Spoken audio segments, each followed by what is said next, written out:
Hey guys, tonight we trudge beneath a vault of emerald leaves where shafts of moonlight pierce the living ceiling, and every drip of condensation feels like nature's gentle reminder that you probably won't survive this unscathed, but in the coziest way possible. So before you get comfortable, take a moment to like the video and subscribe, but only if you genuinely enjoy what I do here. And while you're at it, drop your location and local time in the comments, so we can see how many of us are wide-eyed under these restless skies. Now dim the lights, maybe turn on a fan for that soft background hum, and let's ease into tonight's journey together. You step forward into a hidden settlement swallowed by tangled vines and whispered history. The air is thick with the scent of damp wood and wild orchids. Each inhale a reminder that you're standing on ground once trodden by countless bare feet.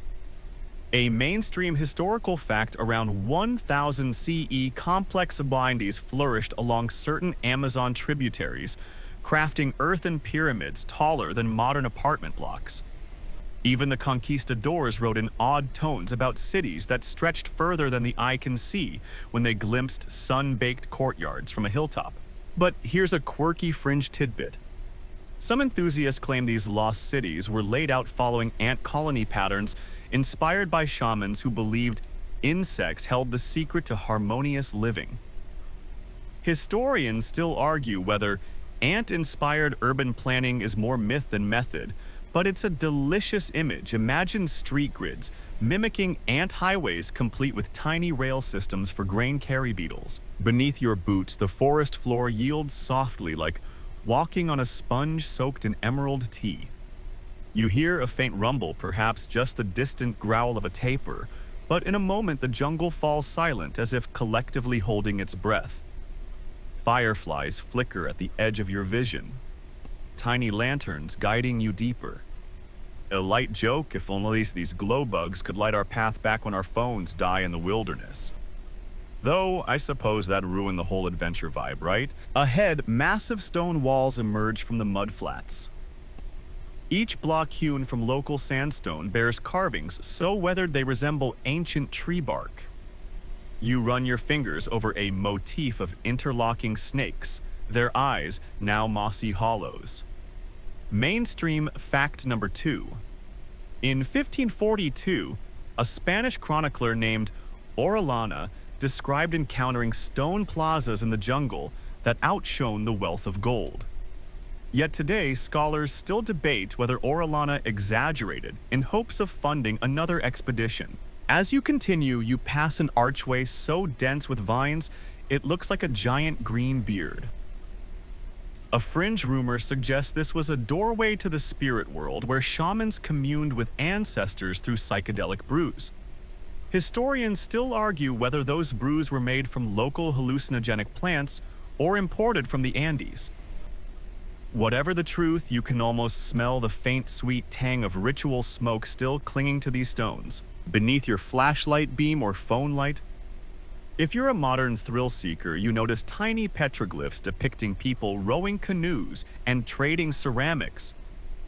A mainstream historical fact: Amazonian societies cultivated cassava and maize in raised fields, creating an agricultural network that supported tens of thousands of inhabitants, an impressive feat in a region long thought too wild for large-scale farming. You pause at a collapsed tower, its summit lost to centuries of rot. Wind sighs through the gap, sounding almost like distant whispers, stories half remembered begging you to piece them together. A light joke: I sometimes wonder if the ghosts of those long-gone architects are chuckling at our muddy hiking boots. As you skirt around a trickle of water, the ground gives way, and you catch a glimpse of rectangular trenches, overgrown canals that once directed river flow into the settlement. One fringe hypothesis proposes these canals doubled as flood control and ritual bathing sites. But again, historians still argue whether bathing rituals were daily necessities or once-in-a-lifetime ceremonies for jungle royalty. The canopy above rustles, and you look up to see a spider monkey's silhouette, its tail curling like a question mark. You probably won't survive this journey without getting a mosquito bite or two, but that's part of the charm, isn't it? Each itchy welt is a badge of honor. Proof you dared to awaken a civilization long claimed by vines. You step into a moss-covered courtyard where a single carved stone bench remains intact. Imagine shamans once teaching apprentices here, pointing to the forest floor and saying, "This land is alive."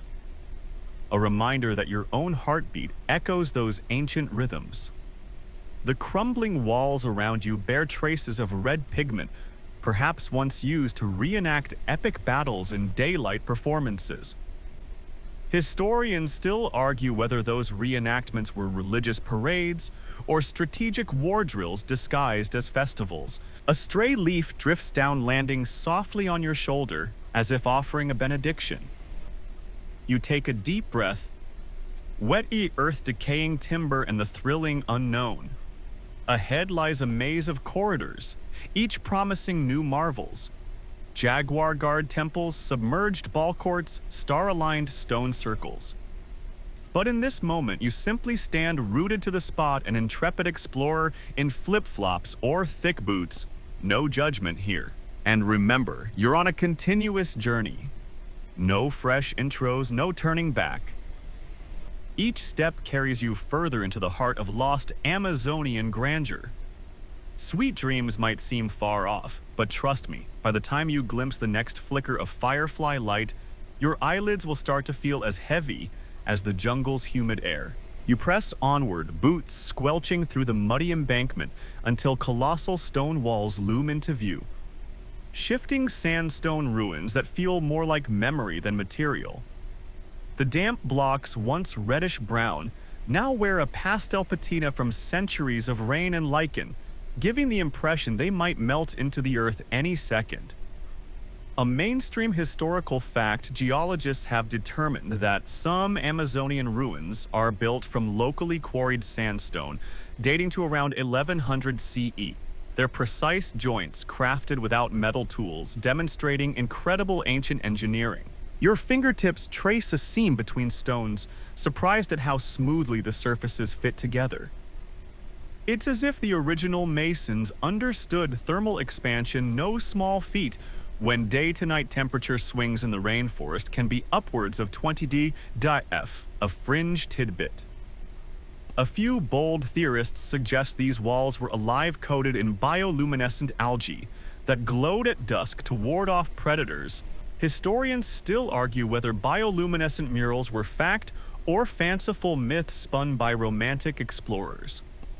Yet casting a soft glow on these stones would have made your nighttime stroll feel remarkably like navigating a mossy nightclub.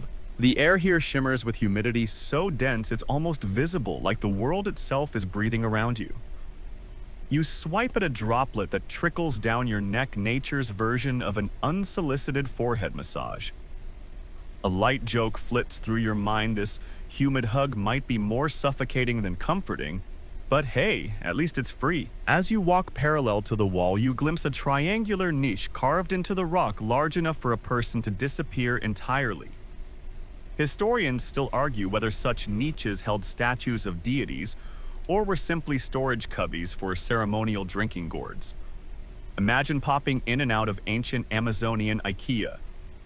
You decide not to stick your head in, partly because of the spiders, and partly because your mother would never forgive you if you got stuck. The ground underfoot changes texture, pitted impressions where mud once accumulated, now sheltered tiny ecosystems of mushrooms and ferns. You crouch to inhale the musty aroma, a mix of decaying leaves and fungal spores, which somehow reminds you of your grandmother's old attic. A mainstream fact: archaeobotanists have uncovered pollen in Amazonian sites, indicating that inhabitants cultivated dozens of plant species not just for food, but for dyes, medicines, and even early rubber production. You stand and move toward an angled slab that's cracked like a giant's breakfast plate. Beneath it, a thin stream of water oozes from a seam, pooling at your heel before disappearing into a carved channel. You stick your finger in the trickle, surprisingly cool, not at all like the lukewarm shower you avoided this morning. A fringe rumor whispers that this channel system was designed by priest engineers to replicate the Milky Way guiding souls through an underworld river. Historians still argue whether this was spiritual symbolism or a clever flood control measure. Another light joke bubbles up. If only our modern urban planners could learn from these ingenious channels, we might dodge flash floods instead of posting OMG so wet selfies after every storm. Your eyes wander upward to where the moss-thick wall gives way to a collapsed lintel. Through the gap, vines cascade like a bridal veil, marking the entrance to a secondary courtyard. You almost trip on a protruding root, nature's way of reminding you that these ruins truly belong to the jungle now. The root glows faintly with fluorescent fungi, guiding your path like an impromptu runway for nocturnal creatures. You step between two massive columns, their tops adorned with barely legible reliefs of feathered serpents, an unmistakable nod to Andean influence. A mainstream historical fact trade routes during the late pre-Columbian era extended from the Andes deep into the Amazon, ferrying goods like coca leaves, precious metals, and exotic feathers. The blending of artistic motifs here speaks to cultural exchanges far richer than simplistic isolationist narratives. A fringe speculation holds that these columns were part of an ancient observatory aligned to capture solstice sunlight streaming through angled doorways. Historians still argue whether solstice alignment was ritualistic or merely coincidental geometry. You shine your light upward, imagining a beam cutting through jungle gloom and igniting a ceremonial flame in a distant plaza. A distant hoot from an Amazonian screech owl punctuates the stillness, startling you enough to stumble backward. Another light joke, you mumble, well, at least I'm not the only one making embarrassing noises in the dark. Your heart flutters not from fear but from the thrill of discovery and the realization that every stone here is a sentence in the story of human ingenuity. You continue along the base of the wall until the ruins open onto a half-flooded chamber. The sandstone blocks, now slick with algae, mirror the dim sky above, creating the illusion of walking on glass. You hesitate.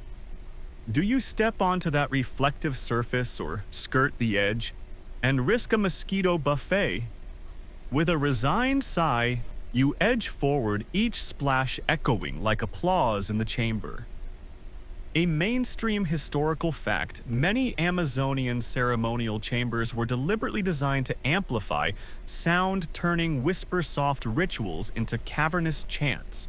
A fringe claim insists. This chamber was once used to mimic thunderstorms, drums hitting water to summon rain gods. Historians still argue whether these acoustic effects were spiritual or simply a test of architectural acoustics. You cup your hands and speak a few words. The slow echo returns in waves, reminding you that even words can endure in stone. As you leave the chamber, behind the mossy walls recede into the jungle's embrace. You glance back once more, imagining ant-like figures scurrying across the grand mosaic of sandstone blocks. A final light joke: if ants ever built a city this magnificent, they'd probably unionize for better working conditions. With that thought, you step off the stones and back onto the forest floor, each footstep connecting you to builders long gone. The shifting sandstone ruins fade behind you, but their echo lingers in every rustle and drip, urging you onward to the next hidden marvel. You slosh forward beside a narrow, overgrown canal that cuts through the tangled underbrush like a forgotten blood vessel. Whispering waterways guiding you toward cities long drowned. The water here is dark amber, tinted by tannins leached from fallen leaves, and it ripples with each paddle stroke of an unseen fish or the occasional drop of dew. A mainstream historical fact.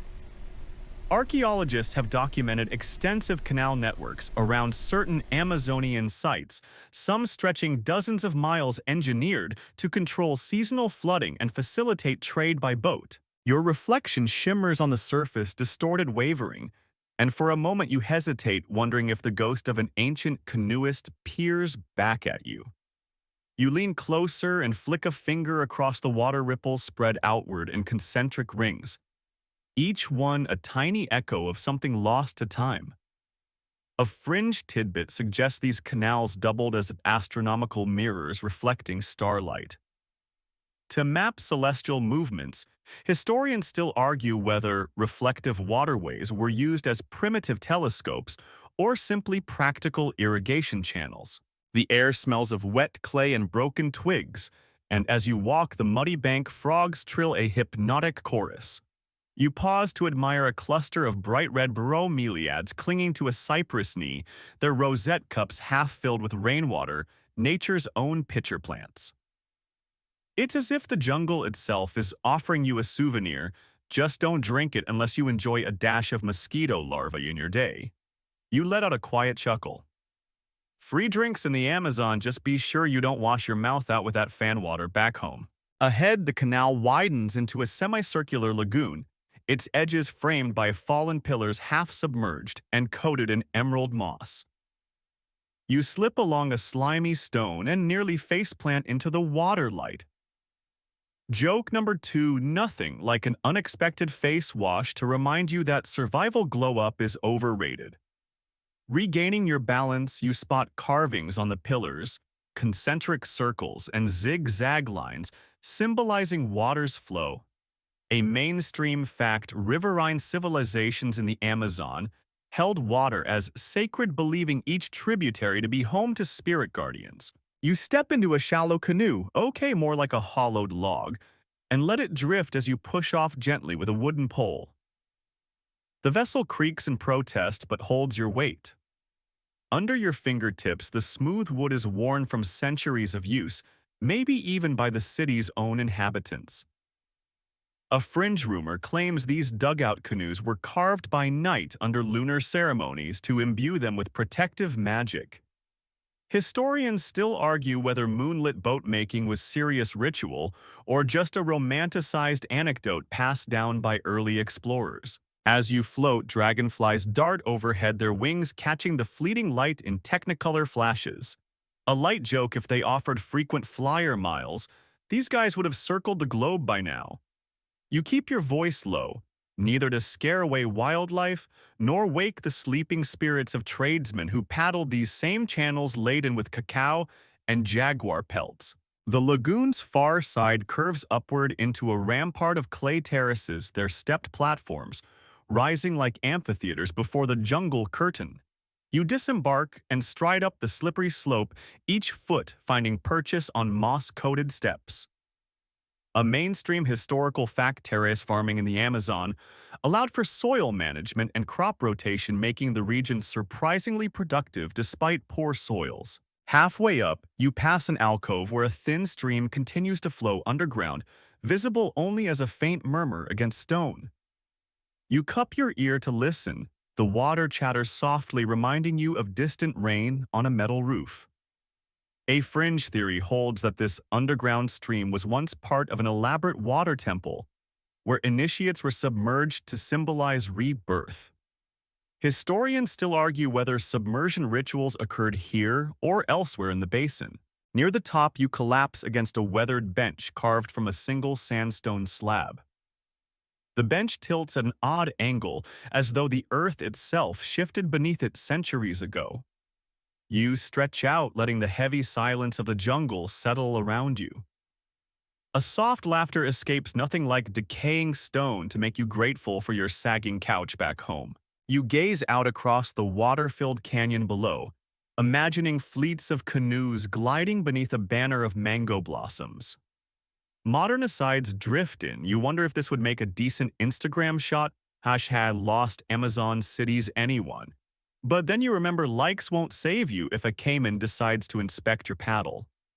A final light joke: at least you'd make a splash literally. Feeling thoroughly adventured and slightly damp, you stand and look toward the jungle-thick entrance leading deeper into these ruins.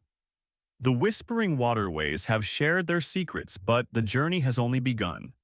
With a determined step, careful not to slip, you continue past a fallen column lying half-submerged, its top etched with the ghostly image of a canoeist. The inscription is too worn to read, but in that moment you feel connected to a person who stared down these same waters a millennium ago. And in Guaresum, you leave the lagoon's gentle lull behind, ears still ringing with aquatic whispers, ready to discover what sacred stone courtyards await beyond the bend.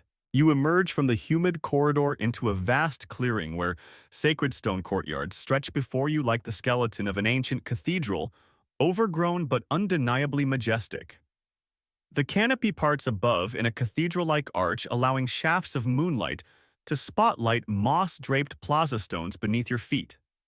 A mainstream historical fact, many pre-Columbian Amazonian societies built raised stone plazas at the heart of their cities, using them for public gatherings, markets, and religious ceremonies that sometimes attracted thousands. Your bare toes okay, maybe you're wearing sandals. No judgment press into the cool, flat surface of the plaza. Every stone bears the faint imprint of ceremonial sandals or the pounding of festival drums. You inhale deeply and catch a wisp of smoky resin, as if the air still carries the ghost of incense from centuries-old rituals. A fringe tidbit. Some enthusiasts claim that these courtyards once resonated with acoustic properties so precise that dancers' footfalls generated harmonic overtones. Historians still argue whether these acoustic marvels were intentional designs or lucky accident after lucky accident. Imagine busting out your best two-step and discovering you've summoned an orchestra of jungle crickets in the walls. The plaza is framed by a colonnade of squat pillars, each carved with flat-topped faces that peer at you like quiet sentinels. You reach out and trace one face's curve. The grooves feel worn, polished by a ritual touch over generations. A light joke flits through your mind. It's comforting to know these stones have seen more handshakes than your last networking event. As you step toward the center, you stumble over a half-buried ceremonial bowl, its interior still stained a deep ochre. You crouch to inspect it. A mainstream fact, archaeologists have found similar bowls containing residues of fermented manioc beer used during communal feasts that could last for days. You twist your nose at the thought. Nothing screams party like it's 1200 CE, like chugging homemade brew next to an anaconda pit. Nearby, a narrow channel cuts through the courtyard floor, its edges lined with small notches. You peer inside. The channel still holds a trickle of water from last night's rain. A fringe rumor suggests these grooves functioned as timekeeping devices, allowing observers to measure daylight hours by the water's flow rate. Historians still argue whether these were genuine water clocks or simple drainage features. You quip to yourself, if only I had one of these to track how long I've been lost. Though let's be honest, my phone died hours ago. The moonlight reveals faint etchings on the far wall, a procession of figures holding hands dancing in a continuous line. You squint. Are those people or stylized fish? Mainstream researchers note that aquatic motifs were common in Amazonian iconography, symbolizing life's ebb and flow. But a fringe theory posits that some of these carvings depict mythic river beasts. Historians still argue whether river beast equals giant crocodile or honest-to-goodness sea serpent. Either way, it's a reminder that myth and reality blur beneath this canopy. You stand up and pivot slowly, taking in the full scope of the courtyard. Statues at the cardinal points hold their stone arms aloft. Perhaps once brands of flame or offering stood here. A mainstream fact, alignments to cardinal directions were common, reflecting a society keenly attuned to solar and lunar cycles. You imagine dawn light glinting off bowls atop those pillars, casting ghostly halos across the plaza, an ancient rave minus the EDM and glitter. A thin layer of lichen carpets one corner, where you notice an odd spiral carved into the stone. You crouch, tracing the spiral toward its center. A fringe speculation claims these spirals represented portals to other realms used during trance rituals. Historians still argue whether they were spiritual markers or simply decorative doodles by bored stonemasons. You chuckle. If I made a lichen garden, I'd probably doodle spirals into my patio too, though they wouldn't survive a Midwestern winter. As you wander, you feel the stones hum underfoot like the gentle vibration of a tuning fork. You pause, closing your eyes, letting the faint sound resonate in your chest, an ASMR moment worthy of any bedroom recording. A light joke, I should bottle this as authentic Amazon courtyard hum and sell it on YouTube. Across the plaza, an alcove opens into what looks like a small shrine. Inside rests a basalt altar speckled with moss, its surface scored by countless offerings. You wipe away a leaf to reveal a tiny carved bowl shape, just big enough for a coin. History tells us that people often left precious shells or beads here as gifts to river gods. You mentally check your pockets, no shells, but a few pocket-lint Bibles of next-level junk. You sigh. I guess modern offerings are digital likes and comments instead. Suddenly, you feel a light breeze swirl through the open courtyard, rustling the leaves overhead. It feels almost like an invitation, or perhaps a gentle reminder to call your mom. She's been worried about your fun jungle trip. A light joke, if the wind can reach you here, surely your mom's calls will eventually break through. At the opposite end, a narrow ramp leads up to an elevated dais flanked by two worn staircases. You climb slowly, mindful of slippery steps. At the top, the dais overlooks the entire plaza, and beyond it, dark jungle rolling into infinity. You squat to tie a loose lace, then sit back and let the weight of silence settle in your bones. A mainstream fact, elevated platforms were often reserved for rulers or priests during ceremonies offering both literal and social elevation. Leaning back, you stretch out your arms and imagine orchestrating a grand festival here. A crowd of dancers spiraling to the beat of wooden drums, the air thick with smoke and anticipation. Historians still argue whether such festivals occurred seasonally or only on rare celestial alignments. You grin. If only someone could livestream that event for posterity, though buffering might ruin the vibe. Moonlight fades into a deep indigo as clouds drift overhead. You rise, brushing dust and lichen from your pants. Okay. Ironically, you aren't wearing pants, but let's stay PG-13 here.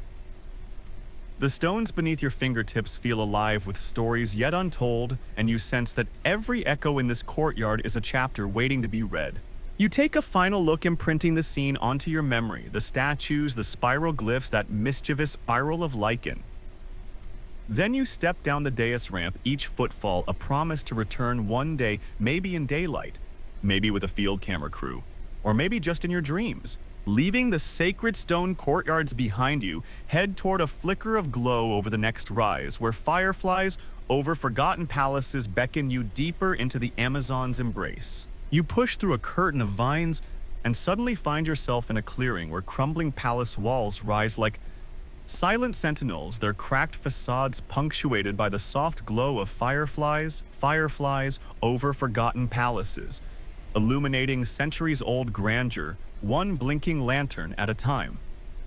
The phosphorescent insects drift in lazy spirals, casting dancing shadows on faded murals. A mainstream historical fact, many Amazonian palatial complexes featured multi-room structures with plastered walls painted in earthy reds and whites, evidence of sophisticated architectural planning and urban aesthetics. As you step onto a broken threshold, the fireflies coalesce into what looks like an otherworldly welcome party minus the hors d'oeuvres. Unfortunately, a fringe tidbit claims shamans once used bioluminescent insects to signal secret gatherings, arranging fireflies in patterns that mirrored star constellations. Historians still argue whether such insect choreography was deliberate ceremony or mere nighttime whimsy. You hold out your hand and a single firefly lands on your knuckle, its tiny body pulsing softly. A light joke flickers in your mind. I guess you could call that a glowing endorsement of your exploration skills. The palace walls stand 2 stories high, though the upper level has collapsed long ago, sending rubble down into the courtyard. You skirt around a toppled column carved with interlocking zigzags, wondering if that pattern once symbolized water or serpents. You brush away loose stones to reveal faint red and black pictographs, fishbirds, and what might be a jaguar leaping toward the horizon. A mainstream fact pictographs found in Amazonian ruins often combine animal and human imagery to convey myths of creation and transformation. Moving deeper, you enter a long gallery where low-relief carvings depict processions of masked figures bearing gifts. The fireflies hover overhead, turning the scene into a living diorama with flickering spotlights. A fringe theory posits that these galleries were used as initiation tunnels where light and shadow played tricks on the mind to induce visionary states. Historians still argue whether these effects were intentional psychological tools or accidental features of poor lighting. Ugrin, my last haunted house experience, didn't have this level of ambient storytelling. Some of the gallery's carved reliefs are so eroded they resemble modern abstract art interpretation, optional emotions inevitable. You pause to consider if Picasso had visited the Amazon, would he have declared these the abstract masterpieces? A light joke drifts through museum goers might pay a fortune for this kind of exhibit, assuming it came with a well-lit lobby and a gift shop. The stone floor here is patterned with concentric circles.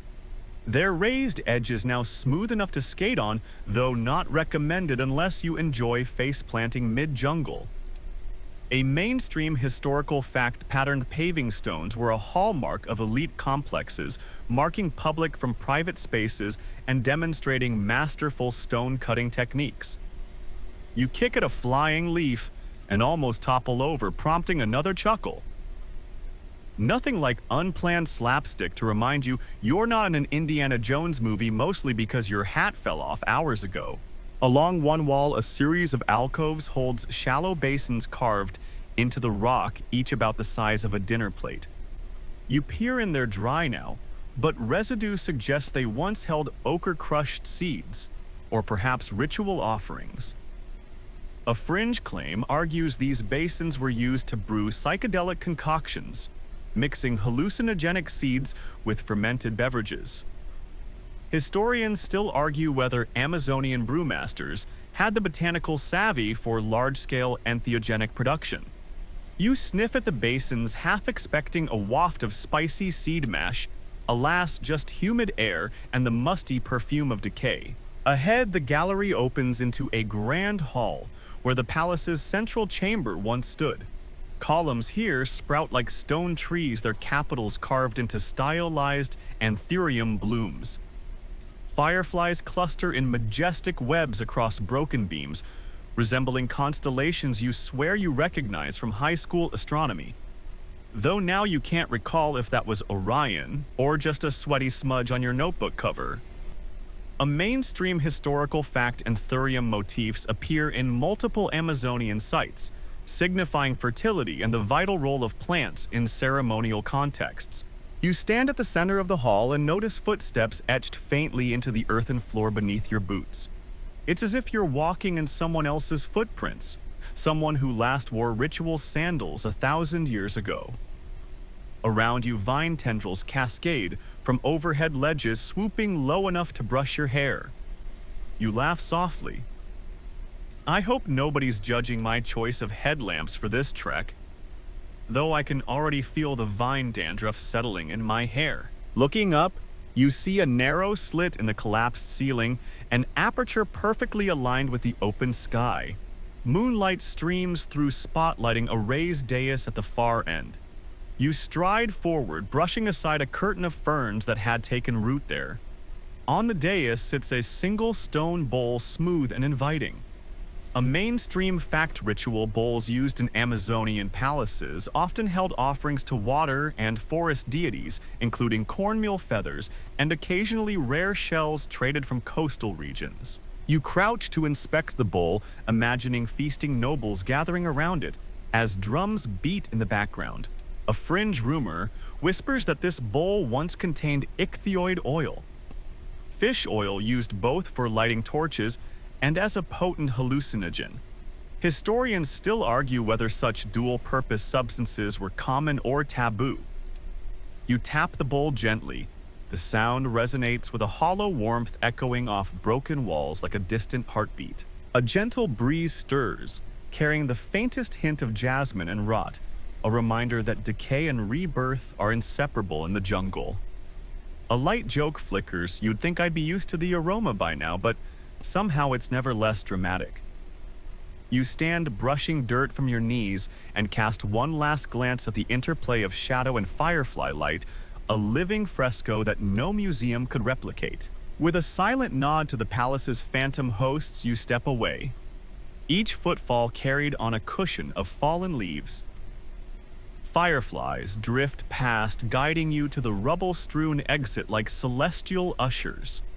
As you slip through the broken doorway, you catch one last spark of light, and then darkness embraces you once again.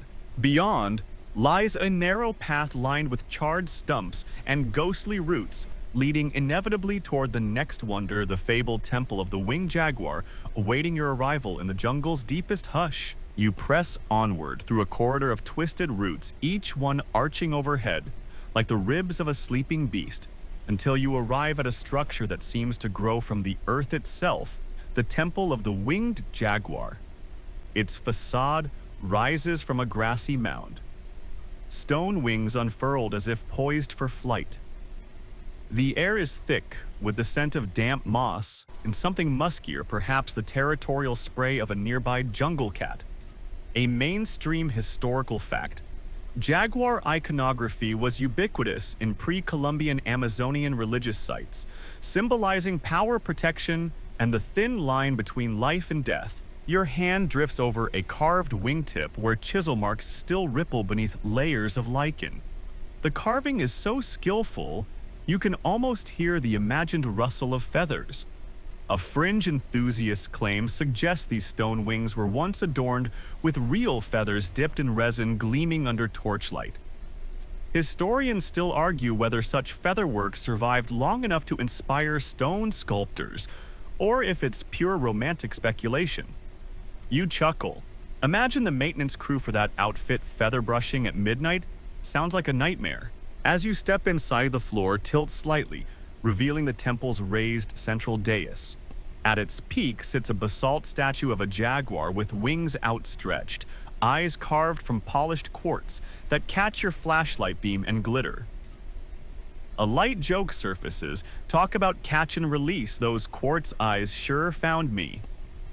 A mainstream fact: archaeologists have discovered quartz in Amazonian sites sourced from Andean rivers, indicating extensive trade routes and material exchange. The temple's interior walls are covered in fresco fragments, swaths of red and ochre that once depicted winged jaguars in ceremonial procession.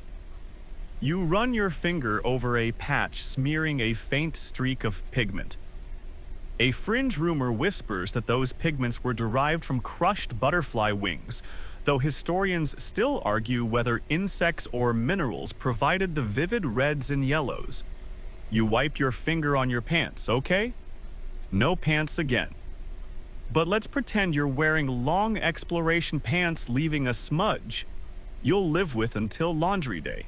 Ahead, a narrow shaft of light pierces the roof, illuminating a small basin carved into the dais floor. Water has pooled there, reflecting the quartz eyes above. You lean over and peer in. Your reflection wavers, merging with the jaguar statue's mirrored gaze. It's a second-person moment that verges on first-person existential crisis.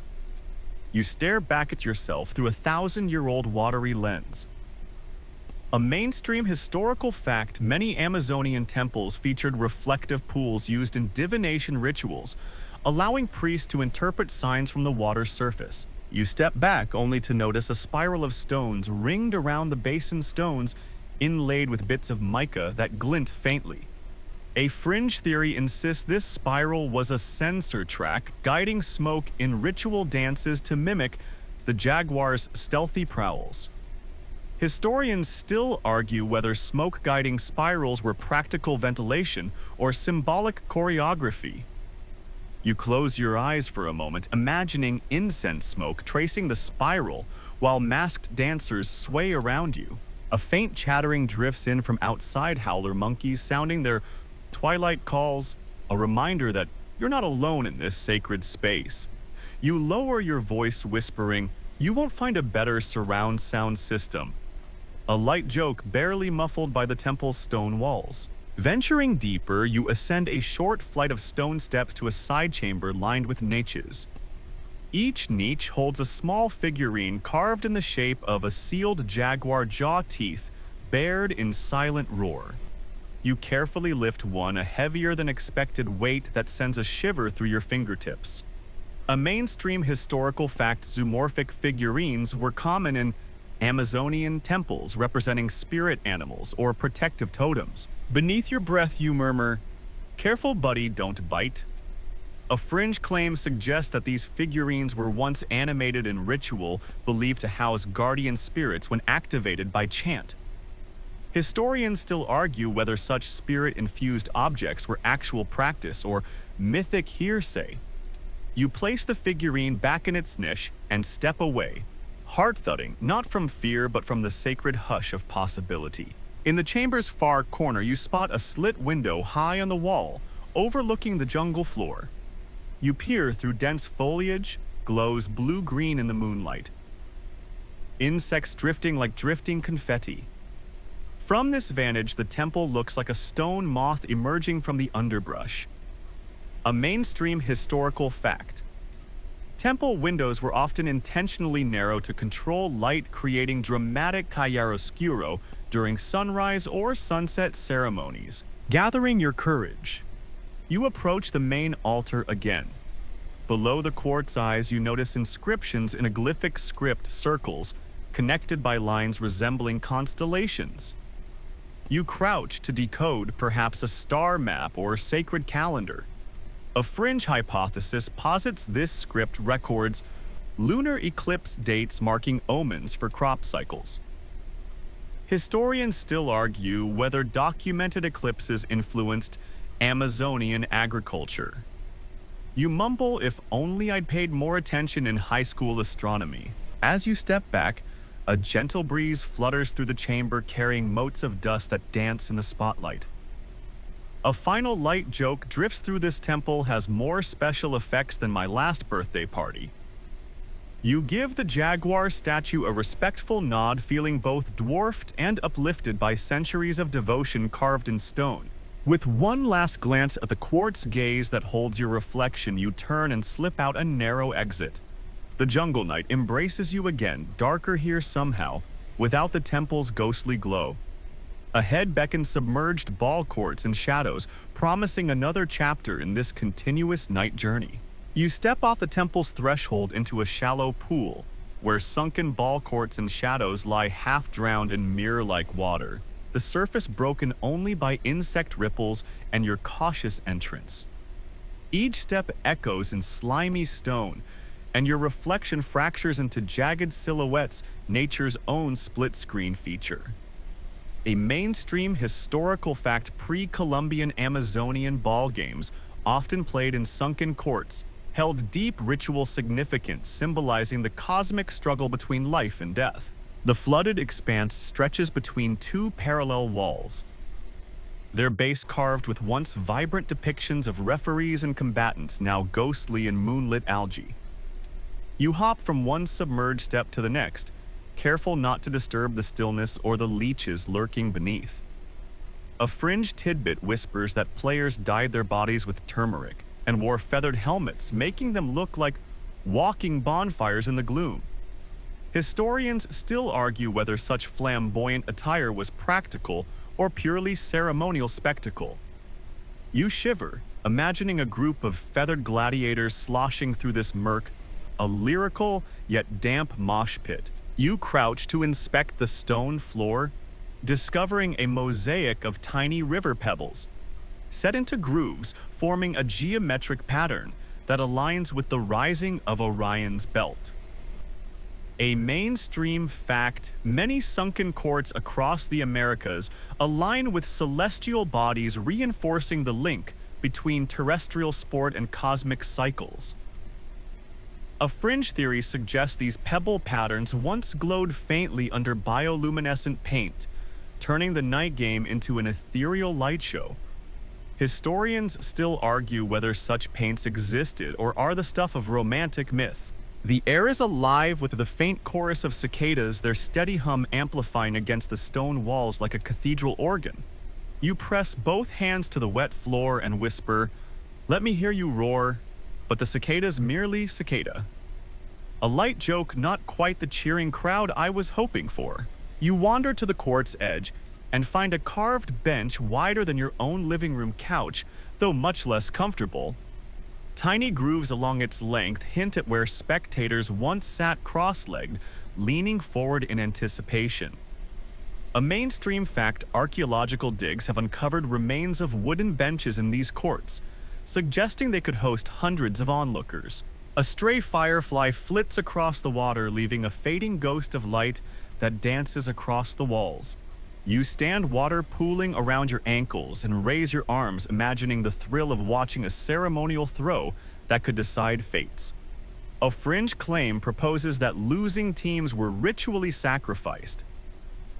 Historians still argue whether sacrificial customs were central to Amazonian ball games or imported from Mesoamerica. You exhale a nervous laugh, talk about high stakes. No pressure. Right ahead, a narrow channel diverts water toward a sluice gate carved into the court's far wall. You lean in to examine the mechanism, half expecting gears, but finding only a sliding stone block. Pushing it yields a low rumble as water gushes through and the court's water level drops by a few inches. A mainstream fact: ancient engineers designed these courts with ingenious water control systems to manage floodwaters and reset playing surfaces. As the water recedes, muddy stone patterns emerge, faded lines marking boundaries and goalposts. You step into the clearing, mud toes sinking in, and trace the boundary lines with a finger. A fringe rumor claims these lines were once etched with powdered lime that glowed by moonlight. Historians still argue whether any photoluminescent substances were known to Amazonian societies. You lift your foot and leave a muddy footprint, your personal signature on this ancient arena. You dust your hands on your shirt, hypothetically speaking, then wobble toward the exit, mindful of the slick stones. A final, light joke note to self: banana peels probably weren't part of the ancient toolkit, so this place was ahead of its time in slip hazards. As you step back into firmer ground, the water's ripple echoes fade, replaced by the soft hum of cicadas and distant owl calls. You glance once more at the submerged court, its shadows folding into nighttime mystery, then pivot toward the next adventure. Andean echoes in the forest beckon you to follow trade winds and mountain whispers deeper into the Amazon's secret realm. You push through a curtain of rainforest foliage and suddenly feel the temperature shift. The air carries a subtle chill, as though the Andes itself has sighed and exhaled its mountain breath into the Amazon. Andean echoes in the forest, beckoning you to follow trade winds and mountain whispers. The canopy above is studded with bromeliads and orchids, but your ears catch something more unexpected. The distant clang of metal and the hollow thud of stone echoes that hint at highland influence. A mainstream historical fact: by the late pre-Columbian era, trade routes extended from the Andean foothills into the Amazon basin, ferrying items like coca leaves, obsidian blades, and brightly colored textiles over hundreds of miles. You continue along a narrow game trail littered with fallen palms and lined by towering kapok trees whose buttress roots grip the earth like ancient sentinels. A fringe tidbit: some explorers maintain that Andean merchants brought freeze-dried potatoes, precursors to what we now call chuño, occasionally planting them along Amazonian terraces in experiments that may have failed spectacularly. Historians still argue whether Andean agricultural practices spread deep into the jungle or remained confined to riverine corridors.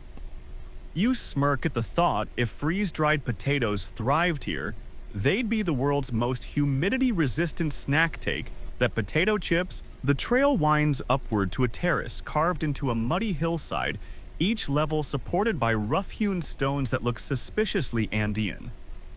You test a rock with your boots, solid and unmoving, Not the kind of thing you'd want to trip over on camera.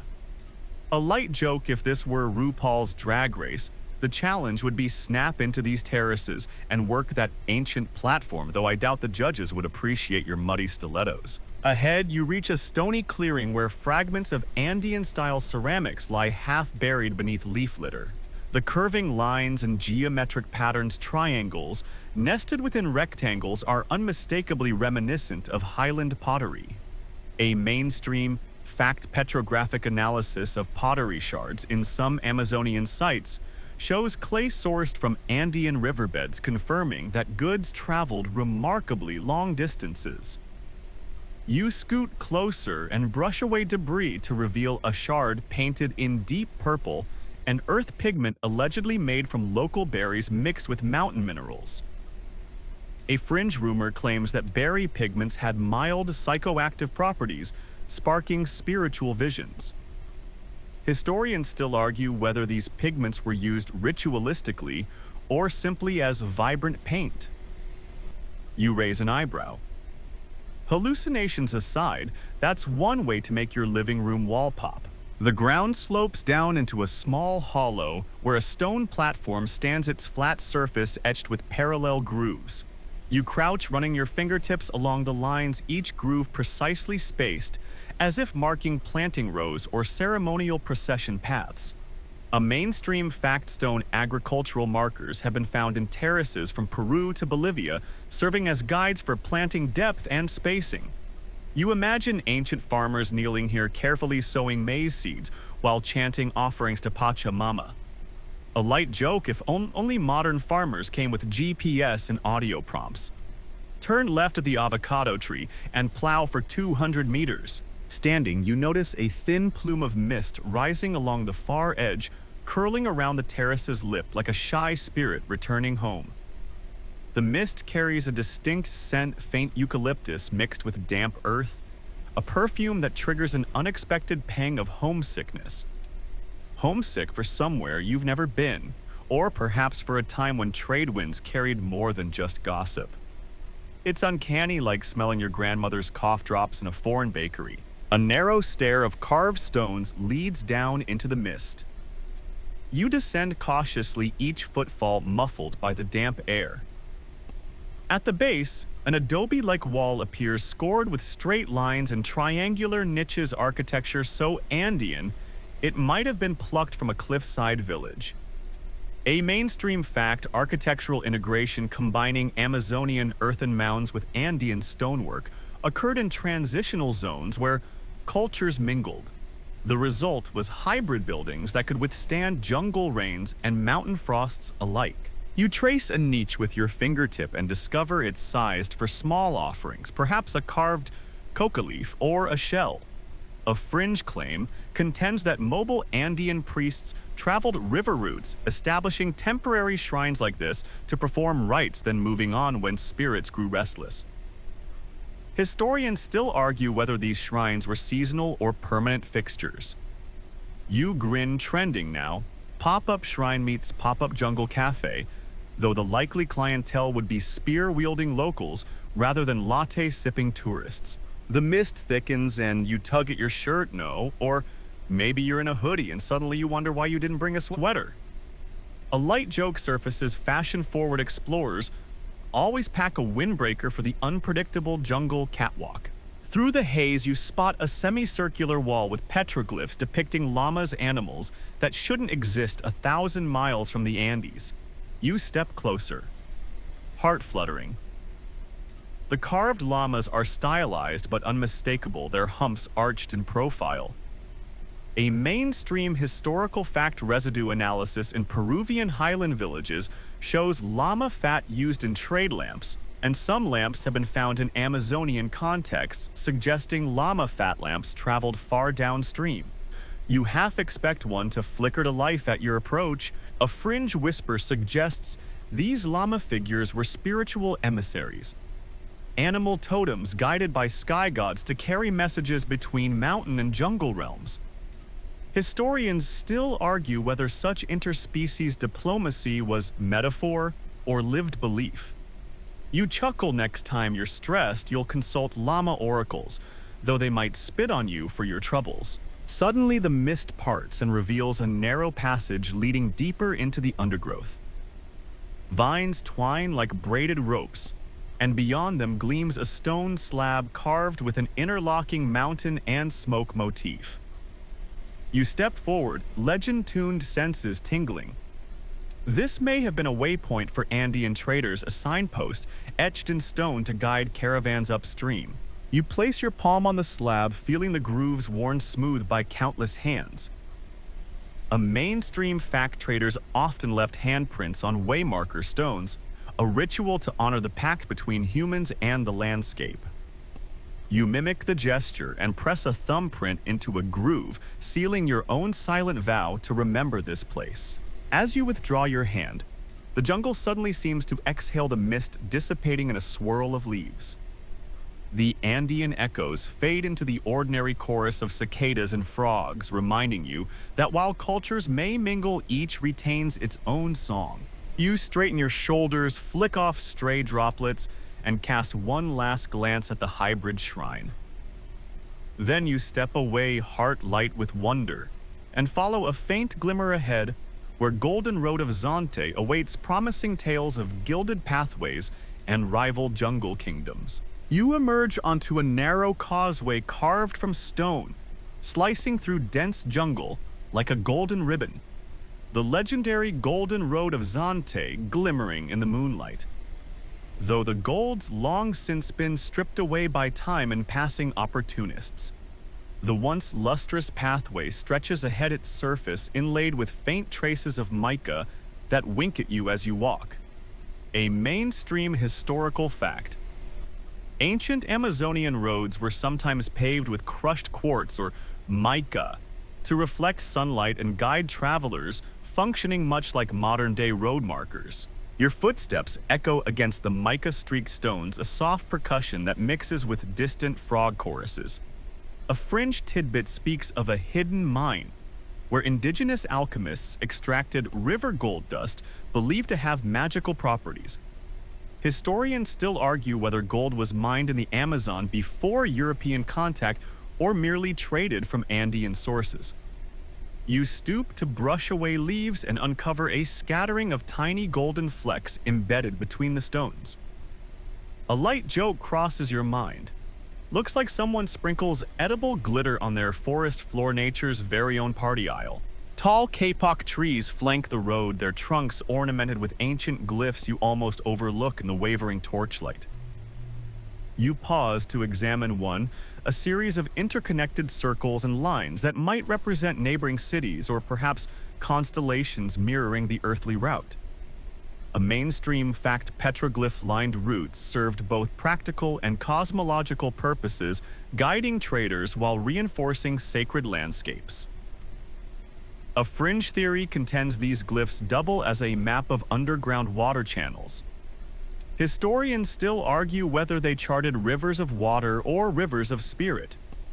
You tap the glyph, leaving a greasy fingertip mark, your own modern offering to the road's mystery. The path narrows and dips into a shallow ravine where moss-covered rocks lean inward, creating a tunnel-like effect. Bioluminescent fungi cling to the ceiling, casting an emerald glow that dances on the walls. A fringe rumor claims that Zante warriors once painted their faces with spores from these fungi to appear otherworldly in battle. Historians still argue whether such biopaint was used for intimidation or ceremonial theater. You duck under a draping root vine and wonder if Instagram had existed back then, would these warriors have gone viral? A gentle breeze stirs the ferns at your feet, carrying a hint of smoky ash, maybe from an ancient hearth long extinguished. You follow the scent to a collapsed alcove where charred stones form a rough circle about the size of a campfire ring. Scattered charcoal pieces glint in your light. A mainstream fact roadside hearths served as resting points for travelers, offering warmth and protection from predators during overnight journeys. You imagine weary merchants huddled here, sharing yucca bread and chicha under the starry sky. You step forward to peer into the alcove's dark interior and find faint footprints pressed into the compacted earth, human and canine alike. A fringe whisper suggests these dogs were trained as guides, their keen noses detecting hidden pitfalls and hostile tribes. Historians still argue whether domesticated dogs accompanied traders on long Amazonian routes or stayed closer to home villages. You crouch and touch one footprint. It's small, likely from a medium-sized animal, but its presence feels like a loyal sentinel silently welcoming you. Refreshed by the thought of ancient companionship, you push on until the golden road climbs a gradual incline.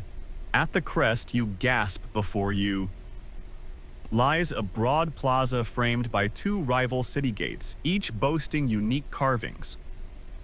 One depicts jaguars wrapped in vines, the other shows macaws perched atop stone columns. The gates stand 100 feet apart, connected by the road's final stretch.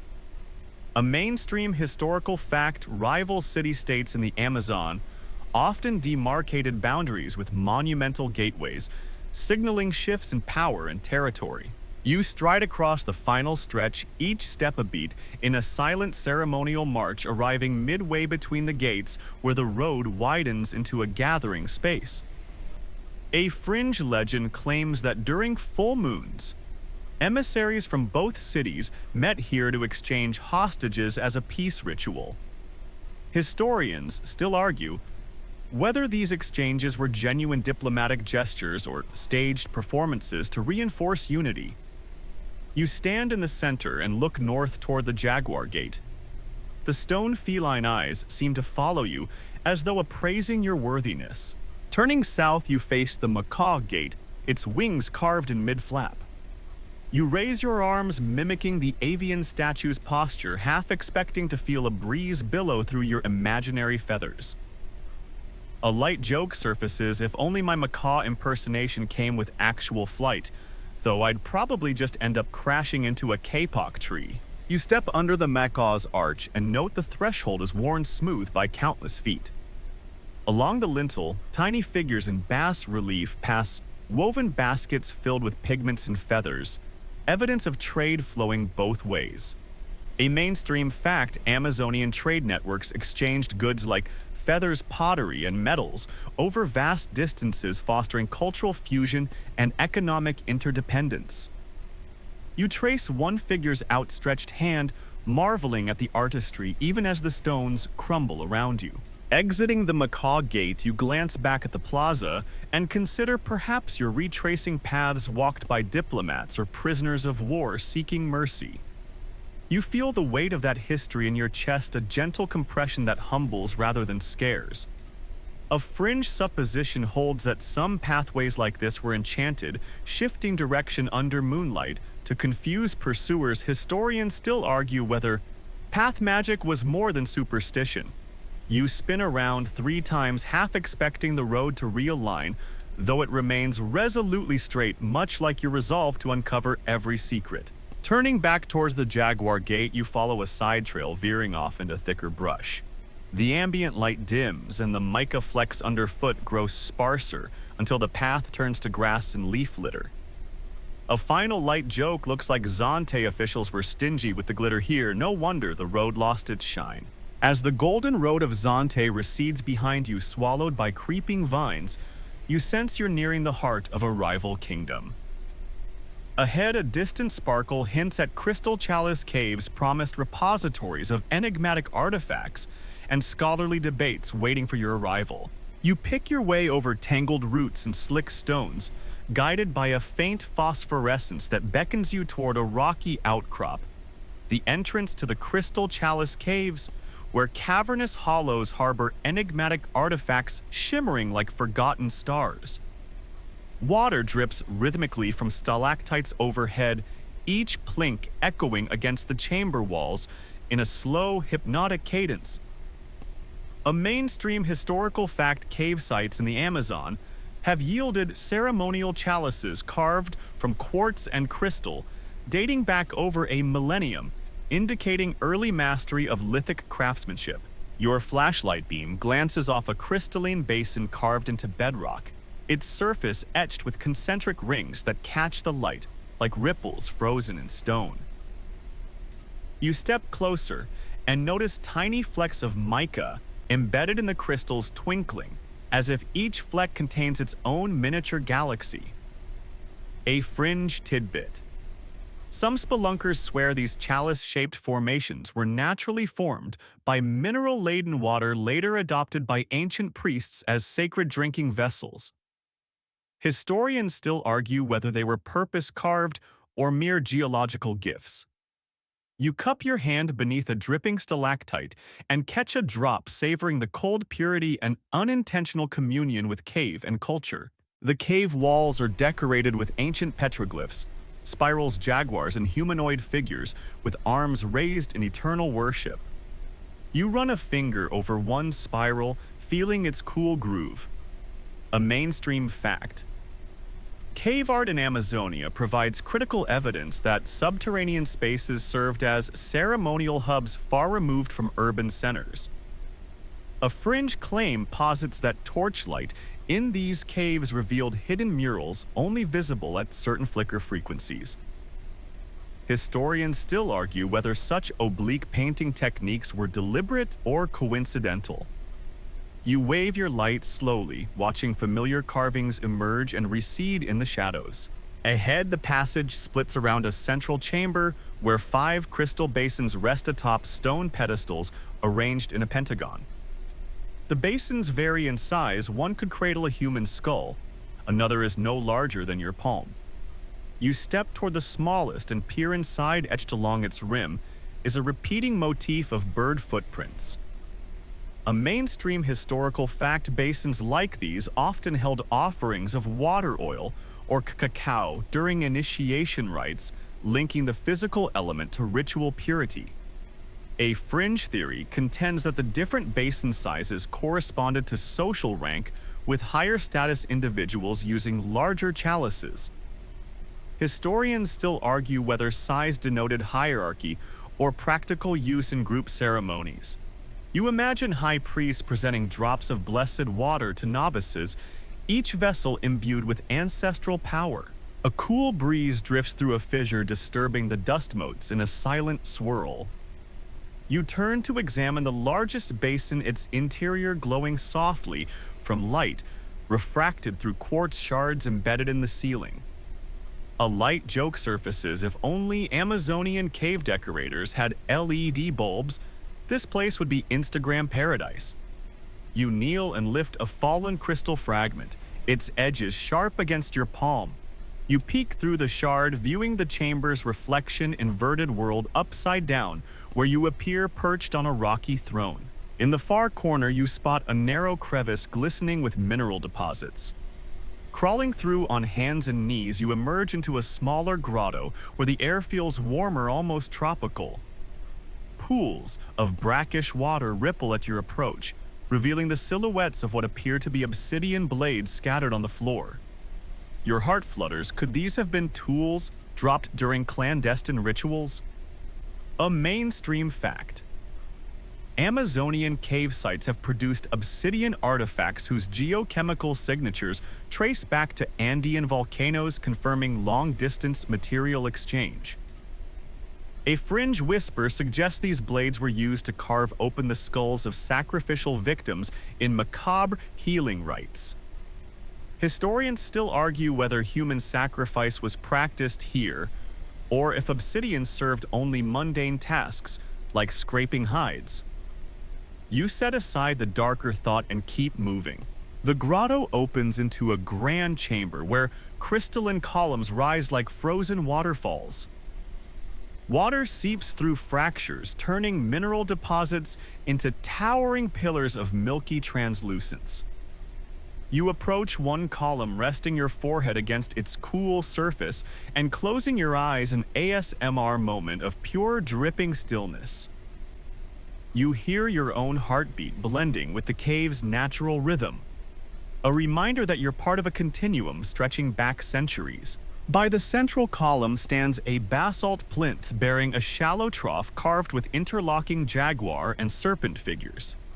The trough holds a thin film of water that glimmers with rainbow highlights when you tilt your light. A mainstream fact: water-filled troughs in ceremonial caves may have symbolized the junction of earth and underworld, serving as portals for spirit communication. A fringe claim proposes that shamans inserted crystals into these troughs to focus energy, effectively creating ancient power amplifiers. Historians still argue whether such esoteric practices were widespread or isolated to elite cults. You drain a finger's worth of water from the trough and let it slip through your fingers, tiny prisms dancing on your skin. Suddenly, the cave falls silent. The constant drip stops, and even the bats roosting overhead hush their wings. You hold your breath. Then, as if on cue, the stalactites begin to drip again, one by one, like the slow restoration of an ancient ritual heartbeat. A light joke wavers at the edge of your mind. It's the cave's way of applauding your arrival.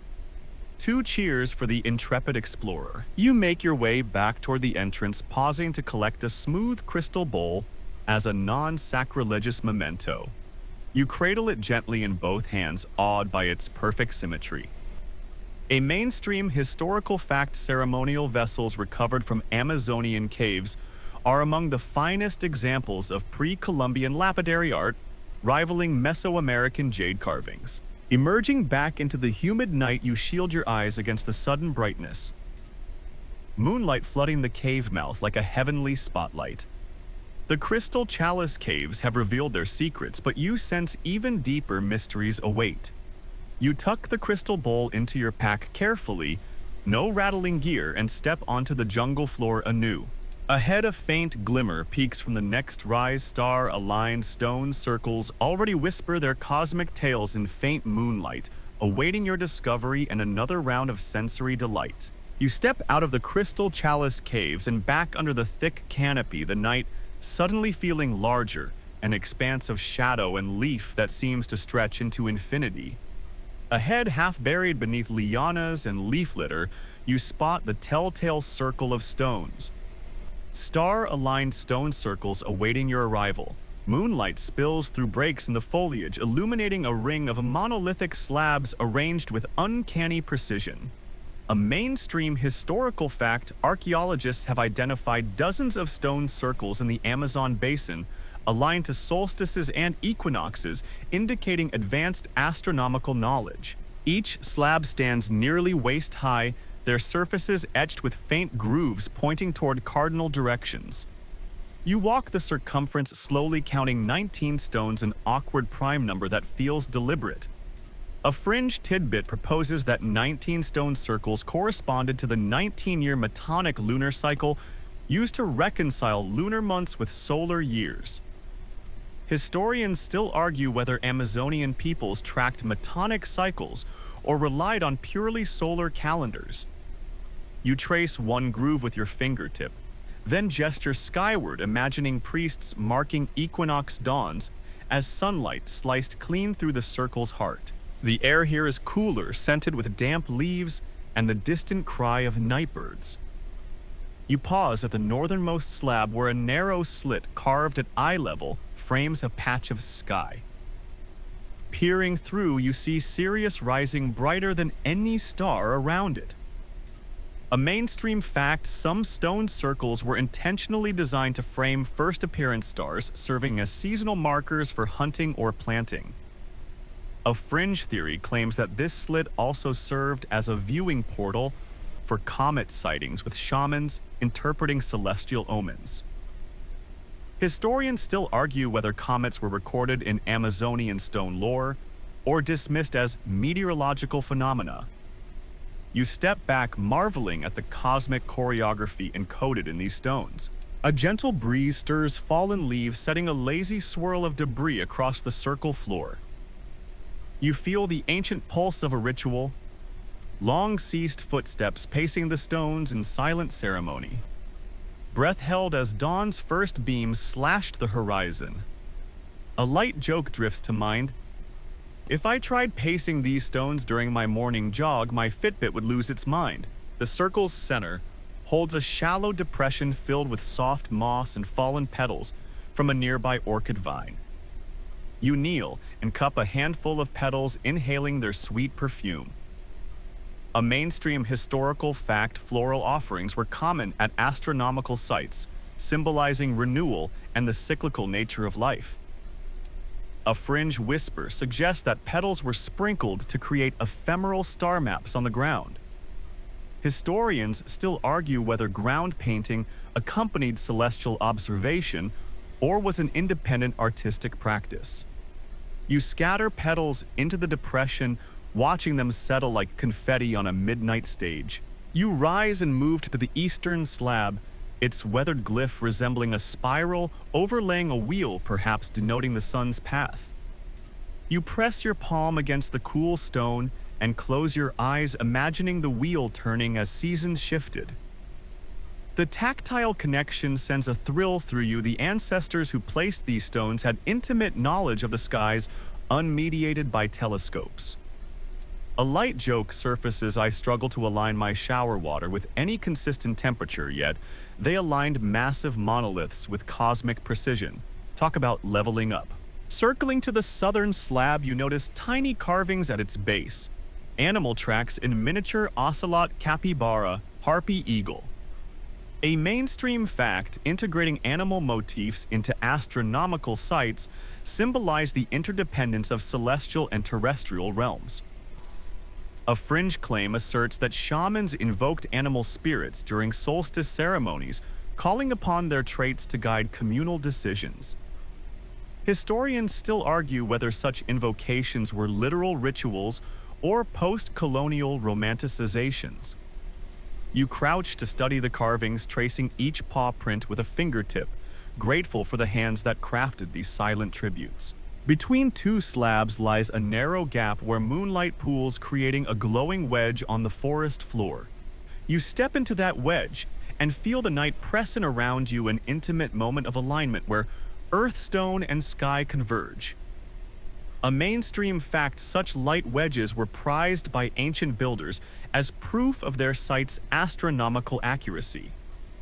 You tilt your head upward and see the moon's silver arc, its light slicing through the gap like a spotlight on the jungle stage. A fringe rumor insists that on certain nights the moon's beam activated hidden pigments on the stones, revealing luminous glyphs only visible when perfectly aligned. Historians still argue whether any glow-in-the-dark pigments existed or if this is pure myth. You lean close, peering for traces of luminescence, but the stones remain silent in their gray dignity. You sit cross-legged inside the circle, the stones looming around you like attentive listeners. The jungle's nocturnal choir rises distant katydids. Cadence frogs trill bass notes, and an owl hoots its solitary refrain. You close your eyes, letting these sounds envelop you, a living symphony in the planet's grandest amphitheater. A light joke, if only I'd packed earplugs, but then again, where's the fun in that? After a long pause, you rise and walk to the westernmost slab, where an inscribed line points straight to a cluster of stars now veiled by drifting clouds. You lift an arm, aligning your finger with the groove, and swear you can feel a subtle energy humming through your bone. A mainstream historical fact, alignments to the Pleiades cluster have been documented in several Amazonian sites tied to myths of creation and renewal. A fringe hypothesis posits that Pleiades alignments signaled the start of hunting seasons, calling hunters to gather and share bounty. Historians still argue whether Pleiades myths accompanied temporal markers or were separate folklore. You let your imagination roam, envisioning hunters stepping from these stones at dawn, bows drawn, hearts full of ritual purpose. Reluctantly, you step out of the stone circle, the monoliths receding into the dark as you retrace your path. Each stone seems to exhale a final whisper, bidding you carry their secrets beyond the jungle's edge. Ahead, through tangled roots and vine-laced archways, stands the immense trunk of the sacred Sabahai sanctuary. Its platform terraces already looming in the moonlight, a silent beacon calling you ever onward. You push through a tangle of vines and emerge onto a broad terrace where the sacred Sabahai sanctuary rises before you like a living cathedral, its massive trunk encircled by stepped platforms that ascend into the canopy, reminding you of nature's own ziggurat. The night air here feels charged, as if every breath carries the collective prayers of generations. A mainstream historical fact, the ceiba tree was revered across many pre-Columbian Amazonian cultures as the world tree connecting realms of the underworld, earth, and sky in cosmological belief systems. Your palm grazes the bark's papery surface, marveling at its quilted texture. Tiny insects scuttle in the crevices, and you imagine they've lived so many lifetimes, they know the carvings etched into these terraces by heart. A fringe tidbit. Some storytellers claim shamans carved glyphs directly onto ceiba buttresses using the living bark as a memory archive. Historians still argue whether any such bark inscriptions existed, or if they've long vanished with the tree's growth. You lean closer and sniff the trunk, earthy sweetness mingled with faint incense residue, a callback to that first courtyard incense scent, as though the jungle remembers every ritual ever performed here. The first platform is broad and flat, carpeted in emerald moss, so lush your boots sink slightly with each step. You pause to listen. The moss muffles your footsteps, giving your journey a dreamlike hush. A light joke crosses your mind. Moss, nature's version of a noise-canceling carpet for those who hate creaky floors. Ascending the mossy steps, you pass a shallow basin carved into the stone riser still holding rainwater. You kneel and dip a hand in the cool liquid ripples, mirroring the lantern-like glow of your phone screen as you check the time. 2:37 a.m. Modern asides intrude your phone batteries at 12%, so better not drop it in this sacred well. A mainstream fact, water-filled depressions were often used in purification rites before entering high sanctuaries, symbolizing a spiritual cleansing. You rise and press on each platform narrower than the last until you reach a vantage point where the forest canopy spreads beneath you like a verdant ocean. Moonlight dapples the leaves in silver patches, and you feel as though you're floating above the world. A fringe rumor suggests this terrace served as a launch pad for spirit flight ceremonies, where masked dancers leaped off platforms into safety nets below. Historians still argue whether any nets existed or if these legends are metaphorical leaps of faith. You peer over the edge. There's a gentle slope of roots and vines below, but no net better. Keep your feet firmly planted. A soft breeze stirs, carrying whispers of leaf shadows rustling on stone. You inhale deeply, picking up traces of wild honey from nearby beehives hidden in hollow branches, nature's secret snack stand. A light joke, I'd trade half my moonlit trek for a honeycomb right now, sticky fingers and all. Atop the highest platform stands a ring of slender monoliths, each carved with silhouettes of ceiba seeds and star constellations. You step between them, feeling the night breeze funnel through the gaps like whispered chants. A mainstream historical fact, seed symbolism often represented regeneration and the cyclic nature of life tied closely to astronomical cycles in Amazonian lore. A fringe theory contends these monoliths aligned to the Milky Way's core, pointing to a celestial river above him. Historians still argue whether Amazonian astronomers charted galactic centers or only tracked visible stars. You tilt your head skyward, trying to spot that faint Milky Way band through drifting clouds. Between two monoliths, you discover a carved bench woven from roots rather than stone, a natural seat formed by centuries of bark growth. You lower yourself onto it and exhale, letting the sanctuary's height settle into your lungs. The bench creaks softly, an organic chorus to your tired bones. A light joke whispers, finally nature's own Adirondack chair, no assembly required. Below the monoliths, the ground is littered with fallen seed pods, their star-shaped caps revealing spiky interiors. You pick one up, rolling it in your palms. The texture's rough, almost sandpapery. A mainstream fact, ceiba seeds were sometimes ground for oil used in lamps, reflecting the tree's multifaceted utility. A fringe whisper claims these oils were also mixed with psychoactive herbs for dream enhancement rituals. Historians still argue whether Seba oil featured in visionary brews or remained purely practical. You sniff a seed pod, no trip in sight, just that sweet woody aroma. Seated at the sanctuary's apex, you look back at the path you've traversed, outlined by temple ruins and stone circles flickering in distant moonlight. You feel the weight of centuries pressing down gently, as if the canopy overhead is whispering, "You belong here too."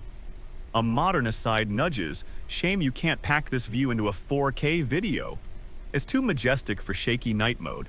Fittingly, you spot a small carved niche in the platform's edge, holding a delicate feather, a survivor of wind and decay.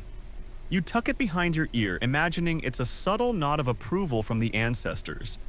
A light joke surfaces, "Who needs a souvenir shop when the jungle's picking your accessories?" As you rise to descend, you catch sight of a vine-wrapped ladder leading to a hollow high in the trunk, perhaps an inner sanctum. The entrance is small, almost obscured by moss. A mainstream historical fact, some Kiba sanctuaries featured hidden tree houses or platforms within branches reserved for elite priests or spirit intermediaries. A fringe speculation suggests that shamans lived aloft for months, subsisting on roots and visions. Historians still argue whether tree-dwelling ritual chambers ever existed or remain mythic legend. You gaze upward, the branch platform seems far, and your heart beats. This is a climb for another night. You step down carefully, each foot finding purchase on damp moss, and pause at the base to tuck the feather into your pocket for safekeeping and good luck. A callback springs to mind. Remember that firefly that landed on you back in the palace? Maybe this feather is the jungle's version of a "You're doing great" sticker. Below, the forest floor cushions your landing, and you turn to bid farewell to the towering Seba trunk. A final light joke flutters, "If only trees could talk, I'd ask for their Amazon password and maybe directions to the nearest coffee shop." As you step away, the moonlit silhouette of the sacred Seba High Sanctuary fades behind you, but its echo lingers in every tremor of leaf and breath of wind. Ahead, along a narrow footpath carved by small feet of traders, long vanished, lies the vanished waterfall city. The final waterfall whispers, ready to reveal its forgotten cascade. You trudge along a slick, root-laced path until you hear at the distant roar of vanished waterfall. City's once grand cascades, now a mere whisper beneath thick foliage. As you push through a curtain of ferns, the moonlit silhouette of multi-tiered falls emerges, each drop framed by mossy stone terraces that once powered water wheels and mills. A mainstream historical fact. Some Amazonian urban centers harnessed waterfall energy for grinding grain and operating rudimentary hydraulic presses, demonstrating early mechanical ingenuity. The first tier tumbles 20 feet into a jade-green pool that reflects the shattered remains of stone archways overhead. You step carefully onto a fallen column jutting from the water, its surface slick with algae.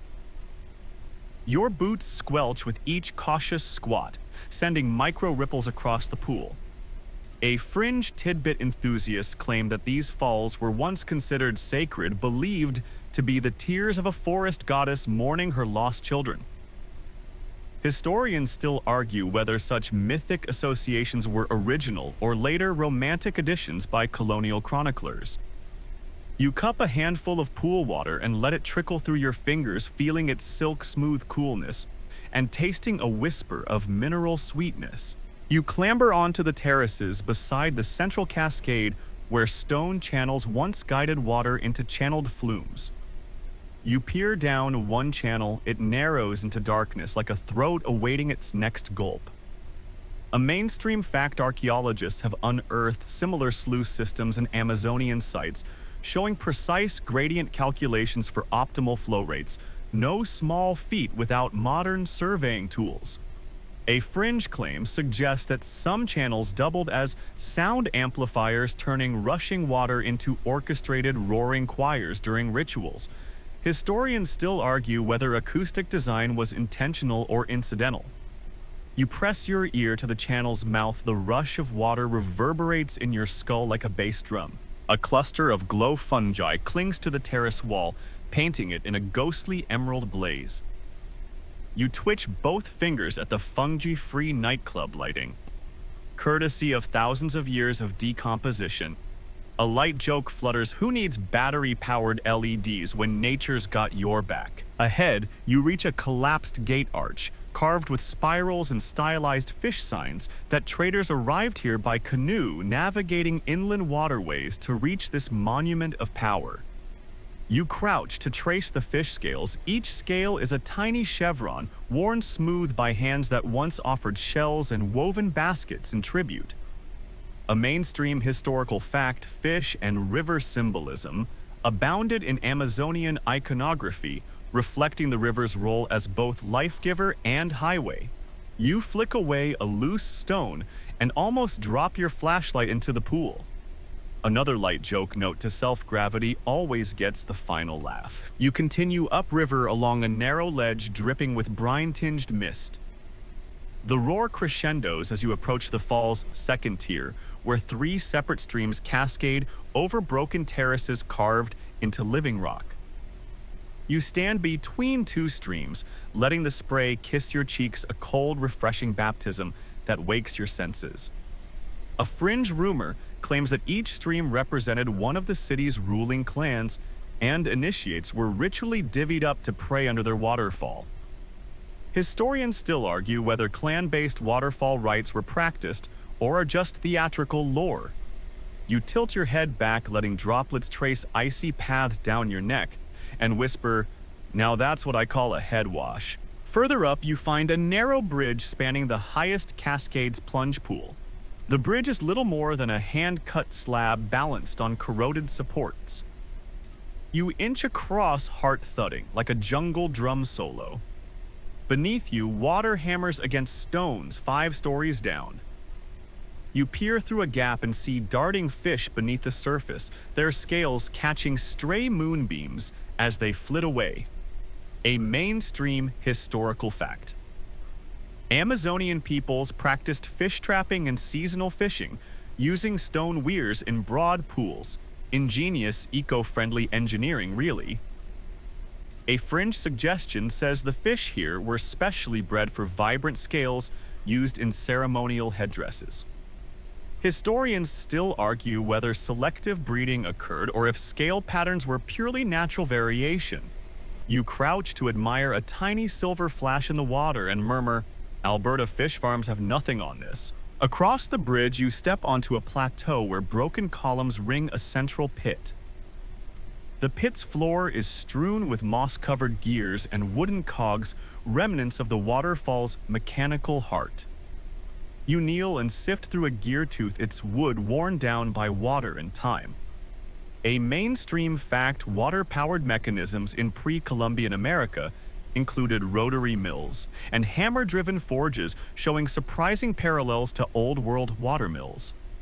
A fringe theory posits that these cogs were part of a ceremonial timekeeper, measuring ritual durations by drip-driven rotations.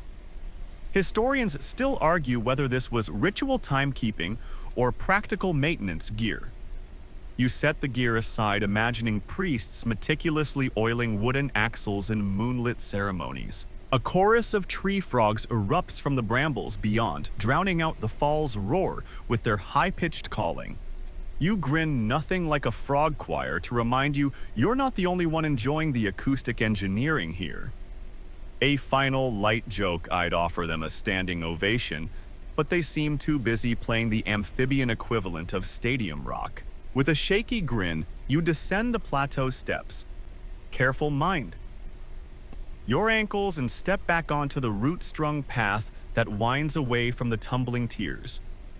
You glance once more at vanished Waterfall City's skeletal majesty, the terraces aglow in phosphorescent fungi and moonlight, and feel awed by human ambition melding with nature's power. As you slip away, the roar fades to a whisper and the jungle reclaims its silence. Ahead, through a narrowing corridor of kapok roots, The echoes of rubber baron ruins await a faded opulence from the 19th century built atop these ancient foundations where history layers like sediment in a riverbed. You trudge along a narrow jungle path, the heavy scent of earth and decay giving way to faint wafts of tobacco and oil, subtle hints that echoes of rubber baron ruins lie just ahead, where 19th century opulence perches precariously atop ancient stones. As the vegetation thins, you spy crumbling brickwork and rusted ironwork half swallowed by vines. A mainstream historical fact: during the late 1800s, Amazonian rubber barons built lavish estates along tributaries, exporting millions of pounds of latex and amassing fortunes known as the rubber boom. Stepping onto a moss-covered veranda, you notice wrought iron balustrades curling like lazy jungle serpents. The iron is pitted and flaky from centuries of humidity, yet you can still make out a monogram CF. A fringe tidbit whispers that some barons imported Belgian cast iron panels stamped with European foundry marks, hoping to flaunt their status. Historians still argue whether these panels arrived intact or were recast locally from smuggled molds. You tap the rusted railing, it lets out a hollow clang, a reminder that even the richest empires crumble when neglected.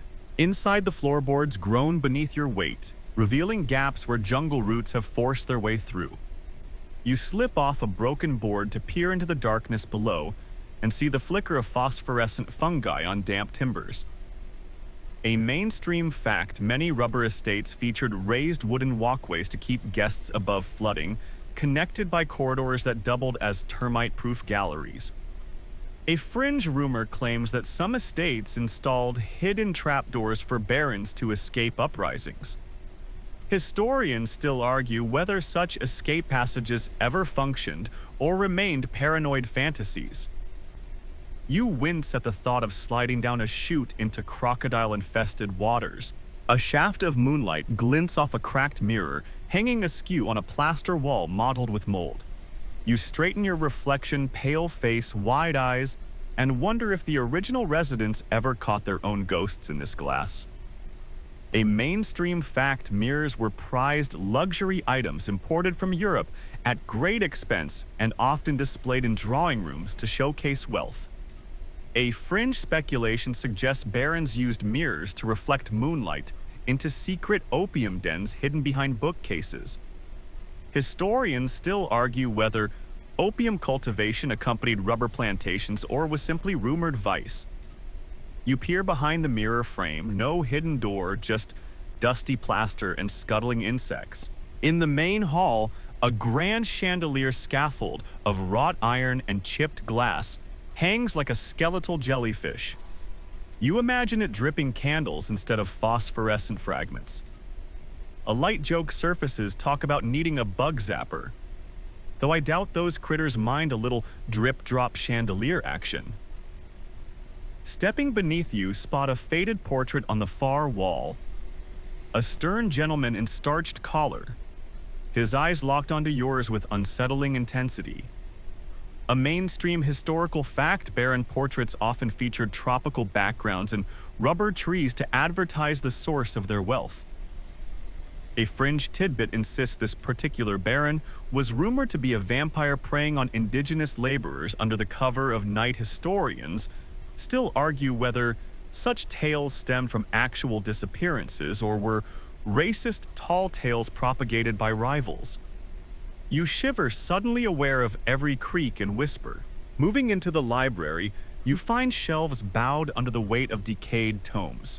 Leather spines crackle as you slide a volume free, its pages blackened and fragile. A mainstream fact: educated barons collected books on botany, engineering, and sometimes occult literature, reflecting both practical interests and Victorian fascination with the supernatural. A fringe claim suggests that some books concealed coded maps to secret rubber caches with marginalia indicating hidden supply lines. Historians still argue whether such coded cartography existed or if it's a treasure hunting myth fueled by treasure maps in pulp novels. You carefully inspect the inside cover. No cryptic scribbles, just a water stain shaped like a question mark. As you wander deeper, you notice the floor dips toward a back room where a large metal vat sits half buried in the floorboards. The vat's rim is jagged and its interior coated in hardened rubber residue. A mainstream historical fact estate processing rooms housed large boilers and vats to coagulate latex into sheets, requiring skilled labor and constant heat control. A fringe rumor whispers that late-night workers heard the vat emit moans, believing rubber ghosts haunted the leftover sludge. Historians still argue whether these were hallucinations from exhaustion or local folklore personifying industrial hazards. You lean in, but only catch a faint drip and your own breath echoing off cold metal. You exit the vat room into an opulent salon where a faded tapestry depicts jungle scenes woven in gold thread. The threads have tarnished to dull brown, but the weaving reveals intricate patterns of monkeys and parrots surrounding a central rubber tree. A mainstream fact, textile imports for elite houses included tapestries from France and Germany, sometimes customized to local themes. A fringe fanciful idea suggests barons commissioned woven maps of their plantations, embedding kilometer-long routes in thread. Historians still argue whether such textile cartography ever existed or was romantic exaggeration by travelers. You run a finger along a frayed thread, imagining the weaver's shuttle clicking in a foreign workshop. In one corner, a shattered porcelain tea set sits on a side table, each piece cracked, but still holding the faint scent of bergamot. You scoop a teacup shard and sniff the glaze. No bergamot, just damp clay and time. A light joke emerges. I'd kill for a proper cuppa right now, but I'd settle for any hot beverage that doesn't taste like jungle sap. Through shuttered windows, moonlight paints striped patterns on the dusty carpet. A mainstream fact, plantation homes often featured louvered shutters designed to promote airflow while keeping rain at bay.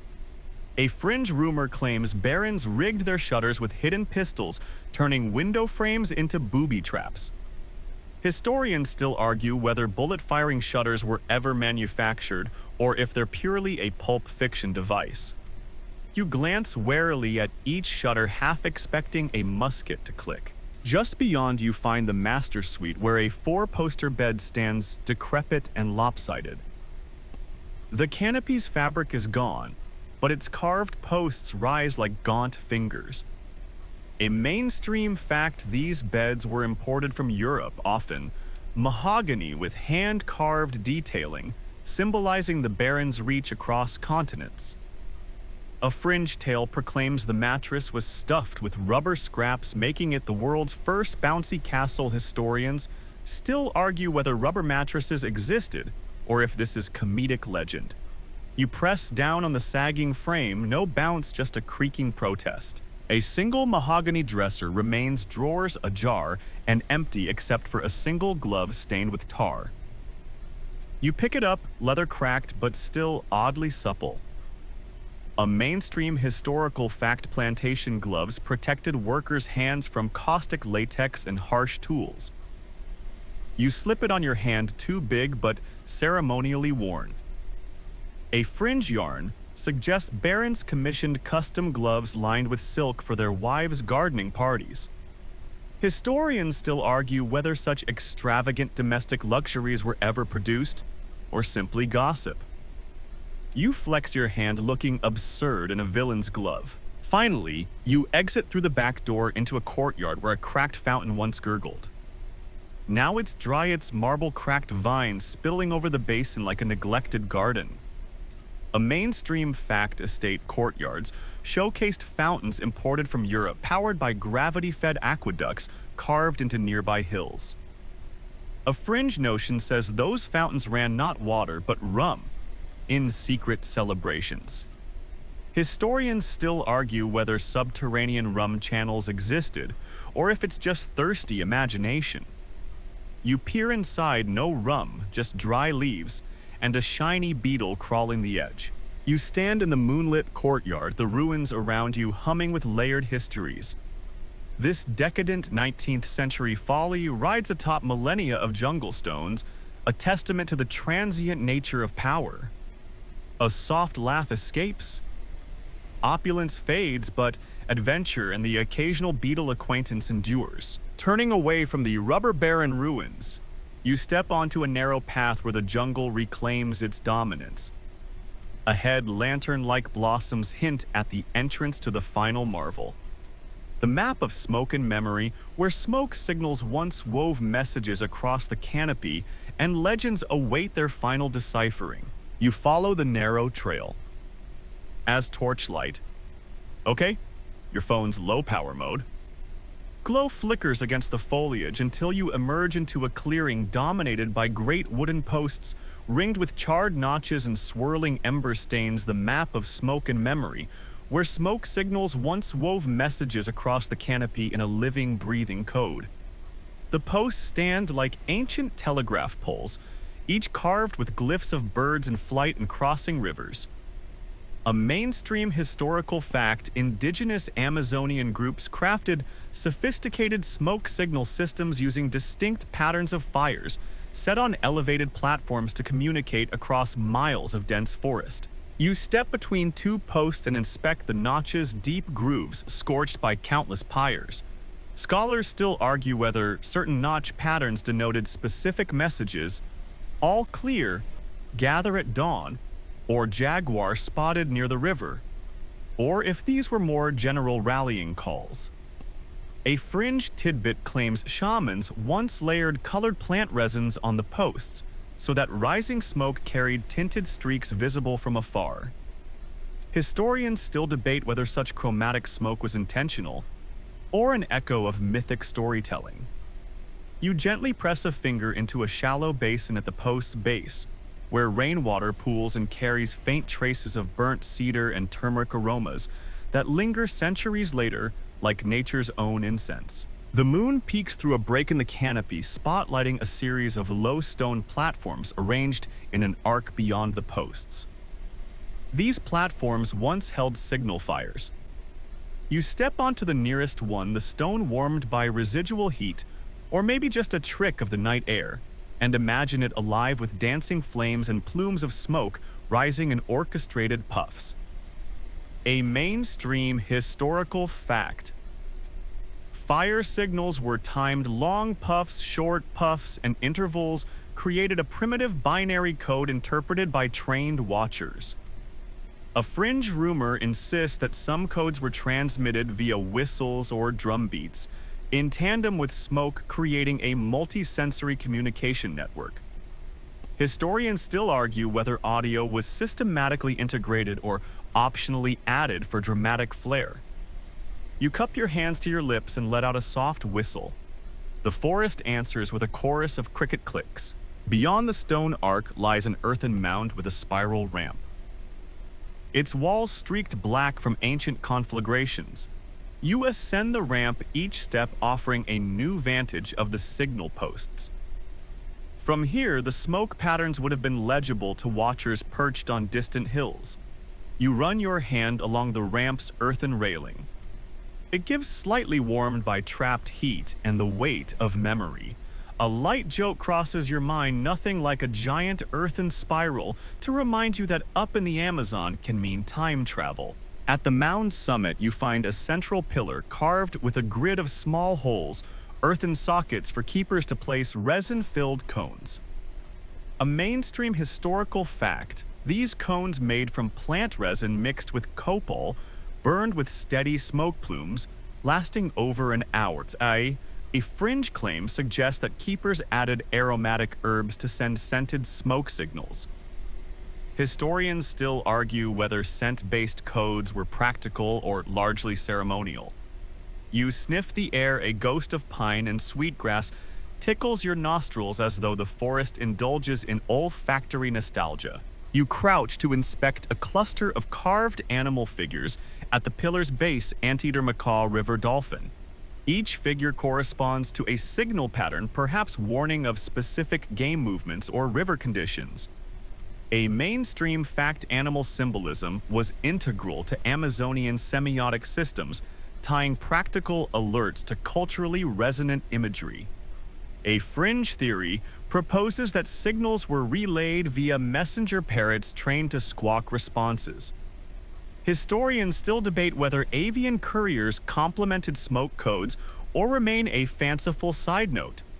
You whistle softly again, half expecting a shriek of recognition.